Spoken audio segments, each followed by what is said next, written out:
Hey, what's up, everybody? It's Anthony Bompiani. Hey, listen, I've been getting a lot of questions with regard to custody and divorce cases about how to ask a judge to recuse him or herself. Now, I want to tell you that doing this is very, very risky, okay?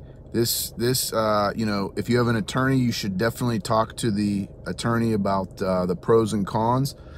If you don't have an attorney and you're trying to do this pro se, you want to be very, very careful. When I first started practicing law almost 20 years ago, one of the partners at the firm where I worked had sent me to a county that was outside, a different county from where our office was that we weren't as familiar with, to present a motion for recusal that the client wanted to do. The client was alleging that there was some sort of a relationship between the judge and the wife in the case. We were representing the husband in a divorce.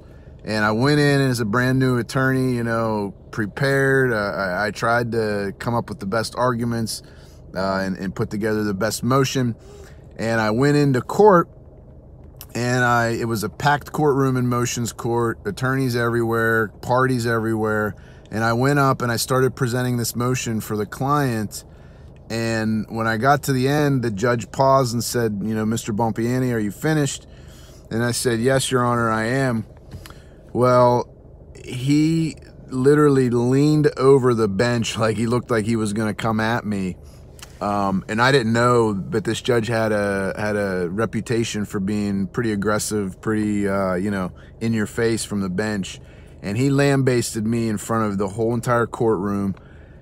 It explained that he had no idea who my client's soon-to-be ex-wife was, never met her before, never saw her before. So the allegations by my client were either fabricated or just miscommunicated or something. So my point is, if you are thinking about doing that, you need to be so incredibly careful, because what happened in my case, the judge denied the motion, the judge stayed on the case, and regardless of if the judges, don't hold grudges or aren't supposed to hold grudges or things like that, they're human beings.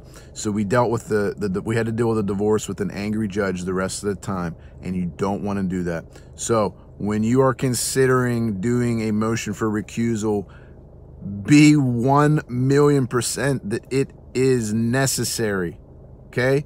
Because you could get into the situation where you could obviously be embarrassed or be attacked by the judge, and ultimately end up having an angry judge for the rest of your case.